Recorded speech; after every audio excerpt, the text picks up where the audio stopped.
Welcome to Power Up Your Practice, the go-to podcast for law firm owners and managing attorneys working on the business, not in it. I'm Ruby Powers, your guide into the heart of law practice management, bringing your insights from leading legal minds, trailblazing attorneys, and expert guests who provide practical perspectives on running your firm more effectively and efficiently. And before we dive in, I'm thrilled to announce that my latest book, Power Up Your Practice, is out and available on Amazon. It's packed with actionable advice for growing a successful law firm. Be sure to grab your copy today. And don't forget to subscribe to our newsletter for exclusive tips and resources. And if you're enjoying this podcast, we love your reviews. They help us reach more attorneys like you who are striving to build the practice of their dreams. Prepare to open your mind, be inspired, and power up your practice to the next level. Everybody, back to Power Up Your Practice. I'm your host, Ruby Powers, and we are going through this journey of law practice management. And I'm really excited to have Jayden Doye on today. We know each other through ABA Tech Show and some other activities, and with the fee law firm CPA and the founder of Prestige Accounting and Consulting. And I'm excited to have him on. And we're going to talk a lot about tax planning and other things. And he also has some books out there. So I'd love to talk to another author. So welcome to the show, Jayden. Glad to have you. Thank you so much for having me. I'm excited to be here today. So tell us a little bit about what you do, and then and like what services you provide, and then let's go into maybe some like good advice and tips for us law firm owners. Absolutely. So I started Prestige Accounting and Consulting back in 2019, and I started this firm specifically to help law firm owners become more profitable, but pay less to the IRS at the same time. And so I did this because I realized a lot of people ask me, why did you pick law firms to specialize in? And I specifically picked law firms because I saw that there was a need in the market. When I first started my business, I was a bit of a generalist where law firms were one of the niche markets that I served, but I wasn't super focused on just law firms. And after a year and actually doing some market research through interviewing people, I realized there's a lot of amazing attorneys, amazing law firm owners who are at risk of either being out of business by not creating profitable business models, or losing their license by not being in compliance with their IELTA account. And and doing more research, realized how difficult IELTA accounting is. And for me, I am a high performer and we love a challenge. So this is good. This is going to be good for me. And lastly, I realized that I enjoy working with lawyers. Being a licensed professional myself, I know how it can be daunting knowing that you have to run a business, you still have to drink water, eat 3 healthy meals a day, exercise, all of these things, and maintain ethical guidelines in order to keep your license. And so I enjoy being in spaces where I'm with other people that are intelligent and working towards goals. And so I made sure that that I would actually enjoy working with whatever niche market that I chose to focus on. And so it worked out. Well, that's awesome. And you're like, challenge accepted. I mean, most people are like, IELTA, Right. So it seems like you scoped this out and you're like, I like working with other professional service professionals like ourselves. So what, I guess maybe just diving deep into it, like what are some of the most common tax mistakes you see law firm owners making? Yeah, so the first one is treating tax planning like tax preparation. So a lot of times I get a lot, maybe I would say 75% of my business by referrals, 25% by organic and ads. And a lot of times people will post and they'll be like, I need a CPA, I need my taxes done. And then I get on the call and I'm like, wait, you're not making estimated taxes. You're not talking to your CPA throughout the year. You're not getting your you have no idea where you are financially. So tax planning is a whole year process where you're making quarterly estimated tax payments. You're working with someone to implement legal strategies to pay less. I mean, it's right there in the tax law, right? So being proactive is something that is definitely something. One of the biggest mistakes people are making is not being proactive. The second one I alluded to is making those quarterly estimated tax payments. People are not putting money to the side for taxes consistently.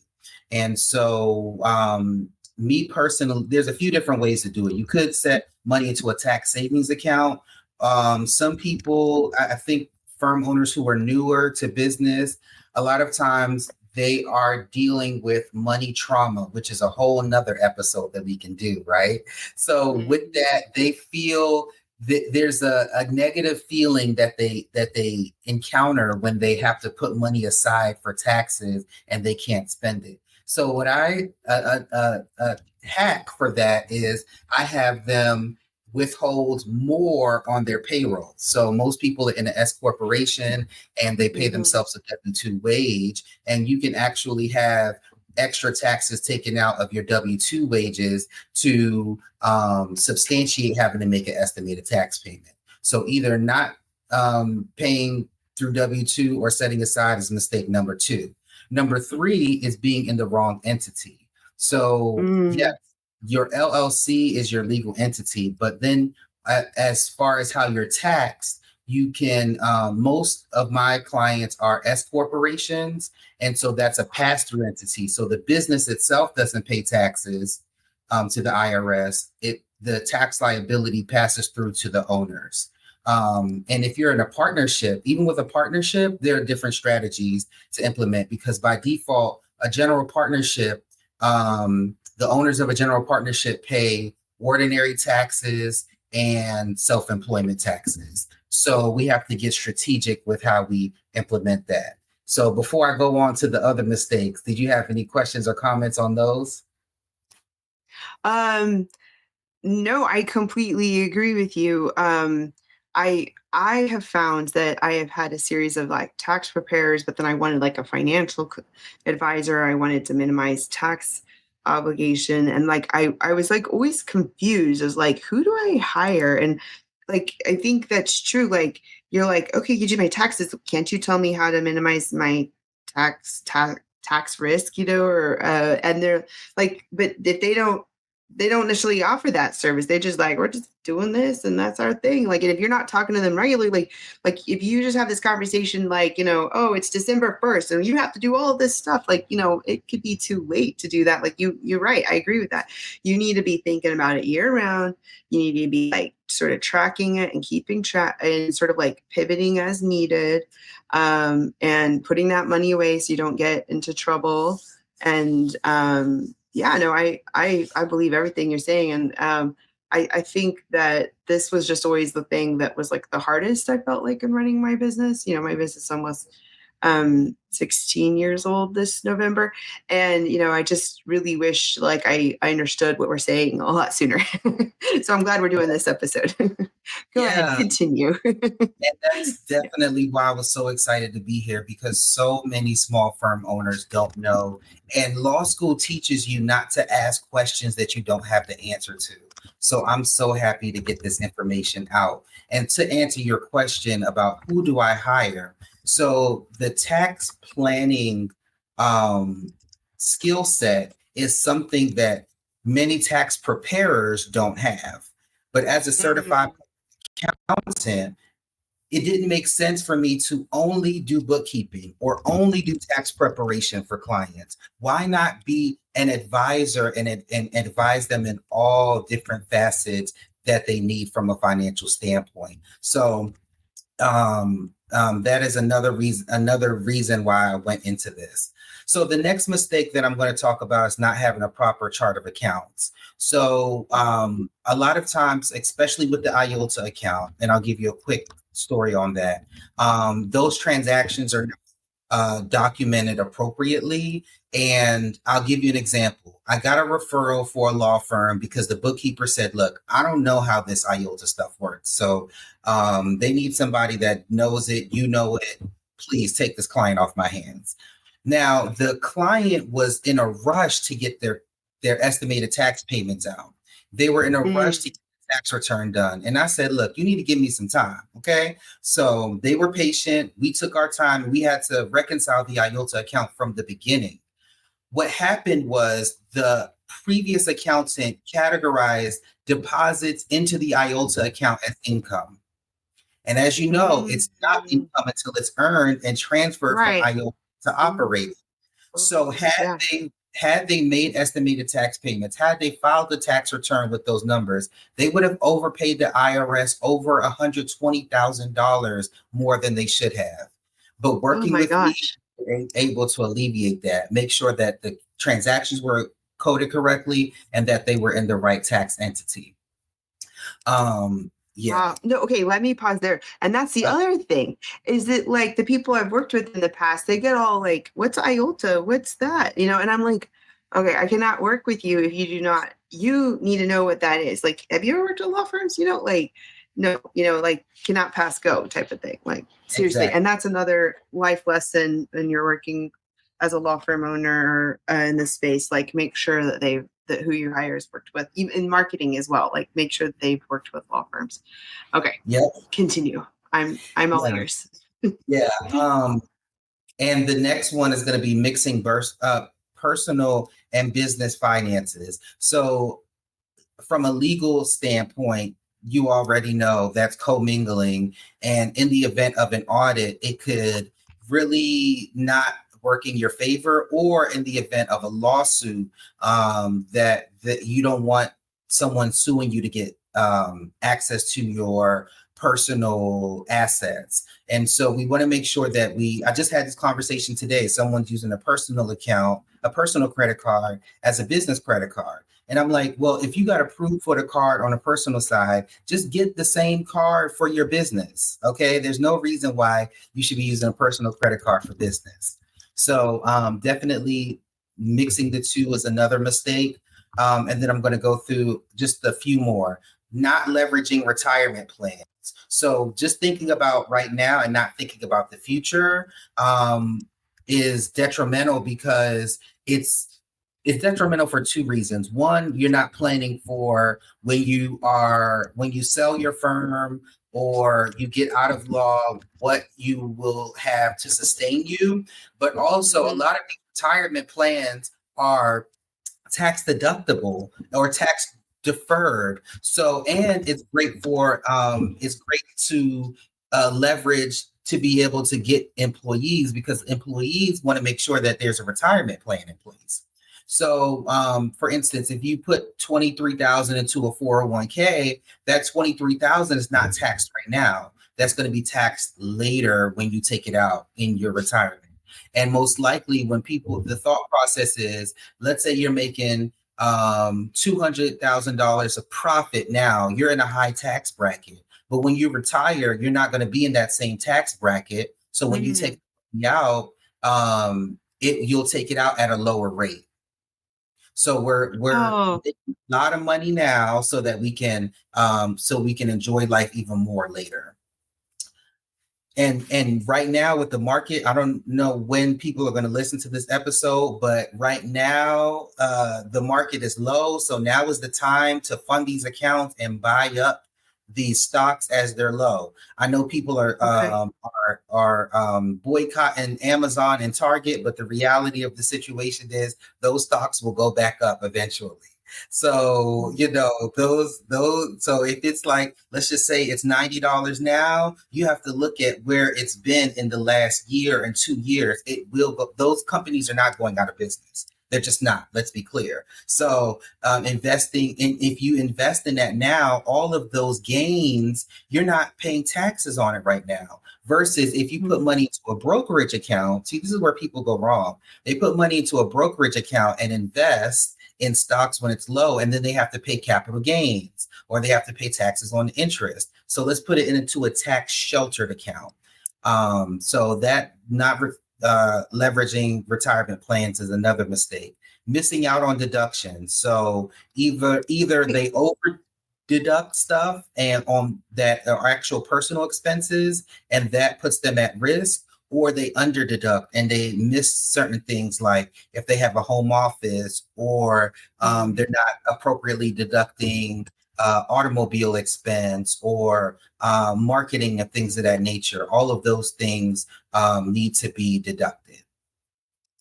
Yeah, that's a good point. I think I forget my phone usage too, because I basically run my law firm from my phone. And sometimes there was years where like I didn't have to drive for work that much to go to like interviews or court, but then like it's picked up a lot more, and keeping that in mind.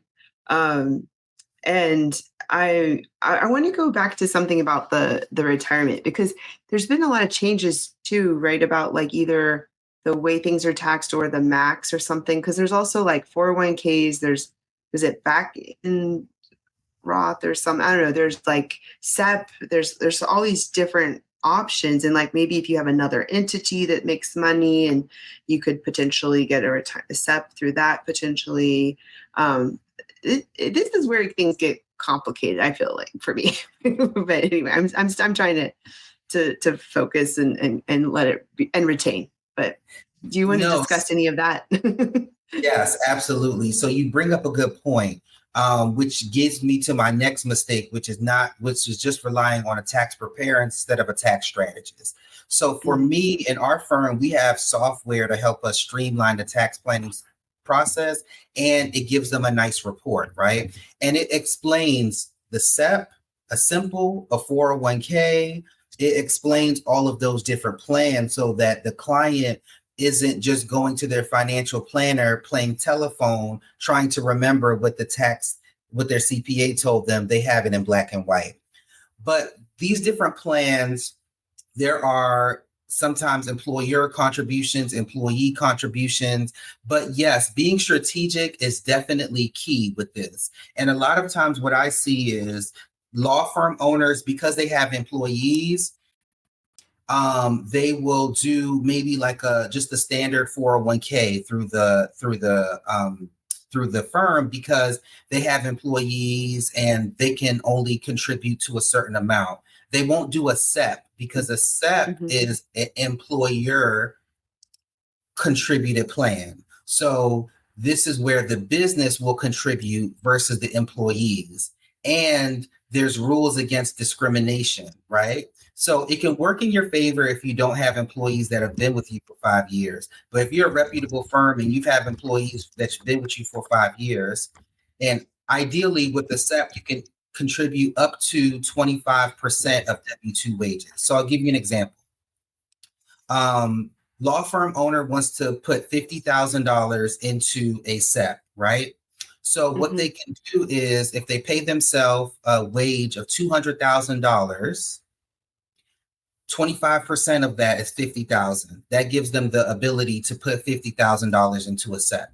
However, let's say they have employees, and those employees want to be a part of this plan too. Now they have to contribute 25% of the employee wages as well to this pension plan. So what they'll do is, to your point, they will have the 401k through the firm, and they will do a SEP or some other type of plan through another entity. Let's say real estate. So firms that are really doing very well, I definitely recommend having a company that invests. You should be purchasing a building. So I see people paying $20,000 a month in rent, and that's wild to me. Just purchase a building. And even if you don't use the whole building, you can go big and get a really big building and just have a floor or have a few suites in there, and then rent the rest of it out. And that's guaranteed money every month, because we're talking about business, not necessarily residential. Or you can purchase a smaller building to which you inhabit. If your business takes up over 51% of a commercial building, there are loans programs through the SBA that will give you 100% financing, and you won't need a down payment. So I agree with you about I paid about $500,000 in rent after over a decade, and it makes me cringe saying that out loud. But basically, I bought a cute little 1940s bungalow in Houston where we don't have much zoning, and converted it into my law firm. And it's really cool because I'm right next to a restaurant who also converted a house into a restaurant. So anyway, but and I wrote about in a chapter in my book, but also I highly suggest it as well. And I have an LLC that bought the building, and then my law firm pays rent to the LLC, and I'm like my landlord, I don't know, the tenant and the manager all at the same time. So sometimes I have these identity crisis, but I think it's all working out. No, that's the way to do it. Honestly, you're on to something. And I've helped clients implement that same strategy, and it helps them from a tax planning perspective as well with depreciation. So I'll talk about that briefly. So anytime you buy a fixed asset, building, vehicle, heavy machinery, things of that nature, it depreciates, meaning you expense a portion of it every year. And the IRS has guidelines on what the asset life is. So I'll do a very easy example. Let's just say a commercial building, according to the IRS, has an asset life of 37 years. And you purchase a building for $370,000, right? So for every year you are going to depreciate that building, you're going to have a depreciation expense of $10,000. That's normal straight line depreciation. However, with the Tax Cuts Jobs Act, there were some tax law implemented to where we can accelerate depreciation and take more than $10,000 a year. But you have to have a CPA that studies this kind of thing and knows the ramifications. So if you're audited, they can substantiate taking accelerated depreciation and helping you lower your taxable income. Awesome. Yep. So and also when I did buy the building and did all that stuff, like I got confused too about because this is the other part with taxes, like when it's repairs and when it's, what was the word she used? Capital expenditures. Yeah, I think, it was like improvements versus maintenance or something like that. Maybe that's what you're saying. And so, and then she was like, my CPA was like, make this entity pay for that and this entity pay for that. And I was like, oh, okay. So but I almost had it wrong. And I figured it out like a month before the end of the year. And I had to like reimburse the other entity and swap some money around. But I was like, and then after I made enough improvements, I was like, I'm going to stop doing this. And I just, because it was getting expensive. But it's, even those types of details are so critical. And if you haven't done it before, you might not know who should be paying for what. Absolutely. I want to comment on that. Taxpayer, I'll give you an example. Taxpayer purchases a commercial building with $100,000 cash, and then spend $75,000 to fix it up. They come to their CPA and say, look, I spent $175,000 on this building, so that should lower my income by $175,000. No, that's not how that works. Your capital expenditures, so for carpet, cabinets, windows, they all have a different asset life. So they all have to be depreciated differently. And then the building has an asset life. And then there's the land. The land is not depreciated. So that comes out of the equation altogether, which is why I say you should always use a loan for real estate investments, because you'll never get a dollar for dollar deduction when you buy it cash. And so that taxpayer will be very disappointed in this example that I just gave, because they made a decision before talking to their CPA. Had they talked to their tax strategist, CPA beforehand, they would have explained to them what the actual tax deduction would be. and they wouldn't be cash strapped anymore. Because in this example, the person that spends all that cash, in their mind, they spent all their money, meaning that now they don't owe any taxes because everything is going to be expensed. And if they have $150,000 profit in their firm, guess what? They still owe taxes. So now they have to borrow money to pay taxes or get it on an installment plan and pay interest. So what they thought they were avoiding, they actually didn't avoid. Yeah. Just go get a good experienced help and figure this out before it's too late so you can still make a move. Mm-hmm. So I bet there's still a lot of more common mistakes, but are there any more big ones that we have to discuss? I think we gave them enough for today's episode. All right. Hopefully it's not like bingo and everyone's like, oh my gosh, I've done that. So how can law firms owners use the profit first method alongside tax planning? I think a lot of law firm owners have heard of the book Profit First, and maybe you could explain what that is briefly, and then how we should be using it for our tax planning purposes. Absolutely. So Profit First is a book written by Mike Michalowicz, and it outlines a cash flow method that guarantees the business to be profitable. And I have been a Profit First professional since 2020, one of the few that specialize in working with law firms. So you would imagine I've seen a lot of different things, and I've helped a lot of people through a lot of mindset things that they have with implementing this process. And so briefly, I'll go into it. Basically, what happens is you have different accounts, and every dollar that you bring in is going to be distributed into these different accounts. You put a portion of your income into a profit savings account. This is where you have money set aside for you to treat yourself to quarterly vacations or whatever you want to do as the owner. Then you have your tax savings account. This is where you set money aside so that you can make your estimated tax payments. And then you have your operating expense account. This is where you have money for operating expenses. In the book, he also outlines having an owner's pay account. However, I don't use that because most of my clients are paying payroll out of their operating expense account, because you can't separate. When you go to Gusto and you process payroll, it comes out of one account. You can't split it, right? So what we do is we do a second allocation.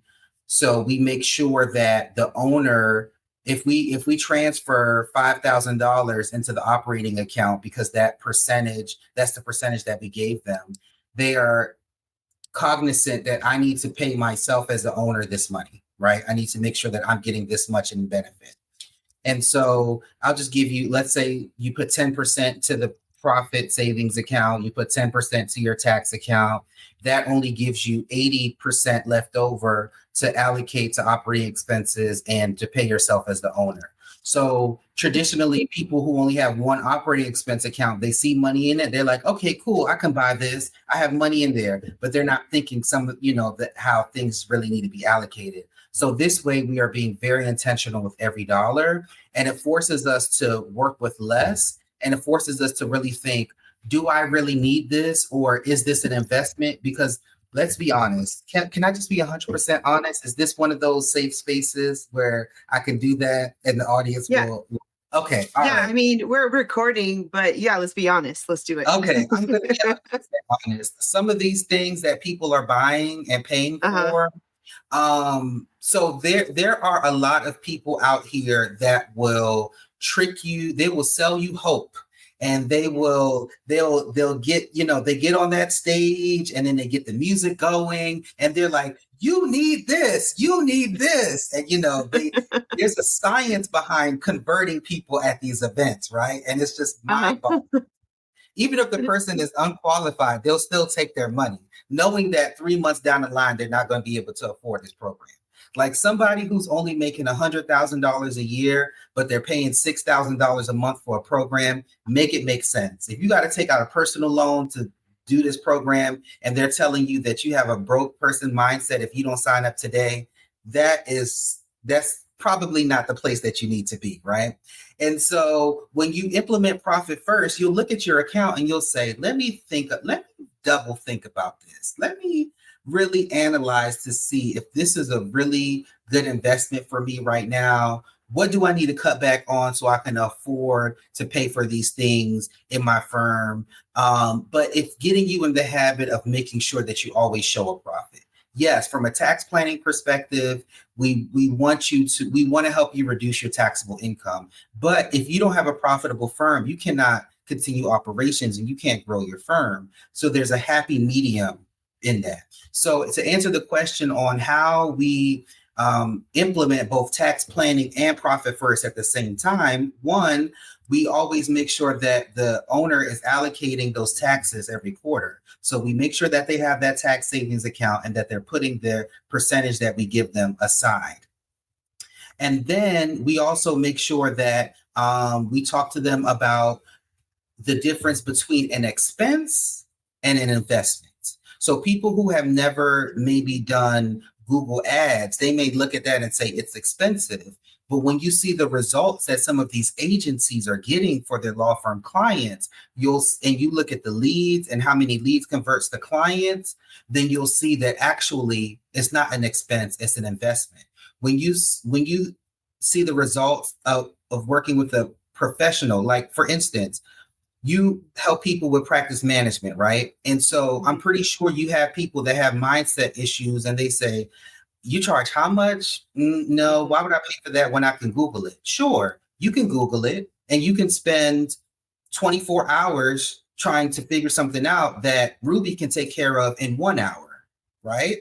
And so when people look at things more of as what they stop looking at the sticker price and they look at what the investment, what the results is that they'll get from that, what kind of lifestyle they have from paying this professional, then they're better with their money. And setting that money aside, even when you make more money, there's a fear that, make more money, pay more in taxes. But does it really matter when you're a millionaire? Like, I remember a couple years ago, I had to pay over $20,000 in taxes. And yeah, I was like, oh, this sucks. But I just pulled out my Amex and put it on the Amex and I used those points to buy a flight and I was over it, you know? So we have to work with that.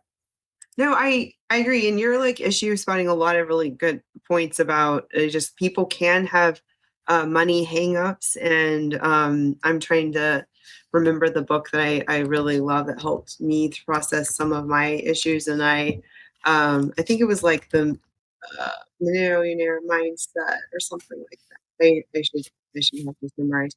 And then let's see. I also really liked The Simple Numbers by Greg Crabtree. Some really good practical tips there about a lot of things you're mentioning too, about like how you still want to be profitable. The whole goal shouldn't be just to pay no taxes, like, and if you're not profitable, then you really shouldn't be in business very long. But also the profit first, when I first read that book many years ago, maybe it was a decade or I don't know how long ago it was when it came out, but I remember the first couple of chapters, pages, it said something like, a lot of business owners do what they call bank statement or bank statement accounting or something like that, where it's like, if I see money in the bank, I must have money. But then like, he's like, no, it could be, you need to allocate that to taxes and all these other things. And maybe it's just it just looks good right now, but you've delayed paying a bill that you were supposed to pay or something like that. And so if you use that tactic, then and that's your only source of truth of your numbers, then it's going to be desperately wrong. And anyway, I remember that because I was like, oh yes, I think I know people who do that. Yep. Absolutely. Yeah. I mean, the only thing that with the profit first, like it seemed a little annoying of those, like to have all these different accounts. But then I guess like if making specific ones for different purposes. But I think like once that's allocated, then also you're like, well, that you sort of forget about the ones that you're just putting there to pay things later or as needed. And so it helps make it overcome that burden. And so I see the benefit of doing that. Yeah, I mean, it's only a couple of accounts and it only takes a few minutes. What we do is we give people like a Excel where they can put how much they have in their income account. So it tells them how much to allocate through the other accounts. So it only takes a few minutes. And that is the segue for me to then convince them that they need credit cards, because I believe you should have an available credit. The goal should be to have an available credit, whether that's line of credit, credit cards, whatever, of at least 1/4 of what you make a year. So if you make $1 million a year, we need to have at least 250 in available credit, because something's going to pop up. Either somebody might get hurt, or you might get a great investment opportunity. You might not have the cash, but if you have that available credit, then you're good to go. And on top of that, a lot of these credit cards have flight benefits. Like for me, I have Amex Platinum, and I purchase all my.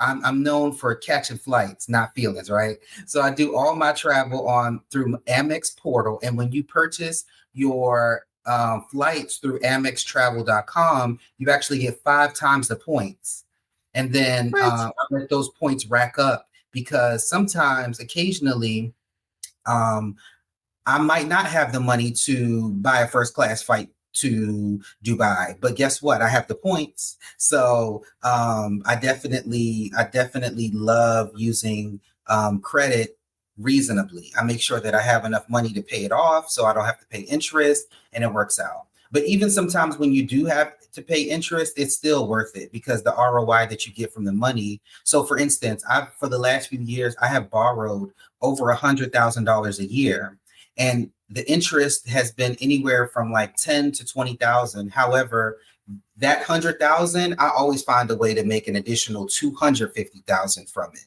Hmm. So am I going to complain about the $10,000 interest expense that's tax deductible? No, I'm not. Awesome. And man, it's been fun talking with you. And I know we have to wrap up soon, but like, I think that's another part of the money hang up thing too, is like people get freaked out about having any type of debt. And like, or sometimes people say there's good debt or bad debt or different ways to leverage debt and things like that. That's like probably a whole nother conversation. But just like what you just gave an example of successfully using that, leveraging that debt, basically other people's money and to make more money. So Absolutely. awesome.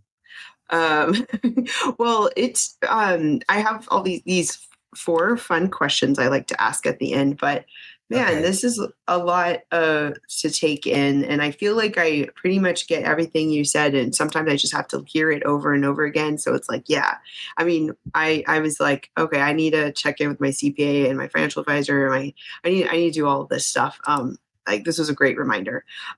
So, okay. What is your favorite board game? Monopoly, hands Okay. down. Okay. Any particular type of Monopoly? Do you have like a special? Um, no, just Okay. Monopoly. Yep. Any That is kind.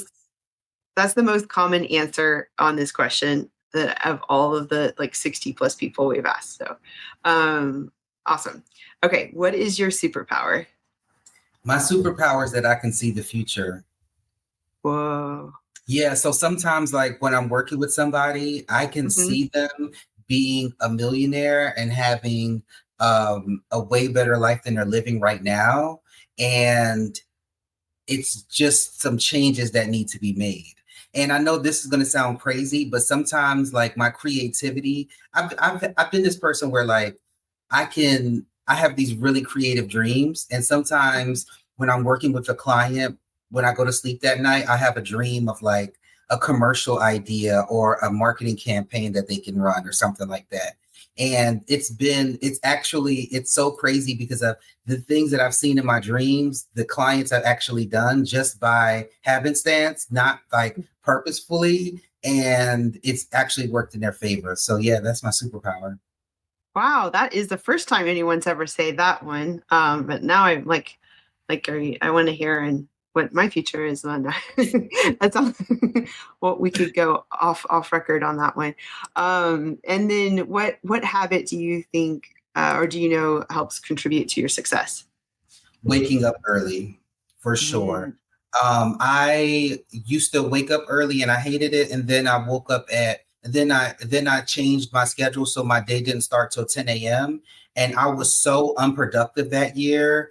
My depression was showing, it was really bad. And so now that I wake up at 5 a.m. every day, I don't wake up like, yay, I'm so ready to seize the day. However, it gives me time to ramp up and, let me go ahead and scroll social media for a minute, check my messages. Let me listen to a little music, watch a show. Okay, now let me go to the gym, eat breakfast, get my day started. So I'm able to get started before everyone else, because waking up at 8 o'clock and thinking, you're going to get 3 hours of stuff done before you get your workday started, it's not ideal.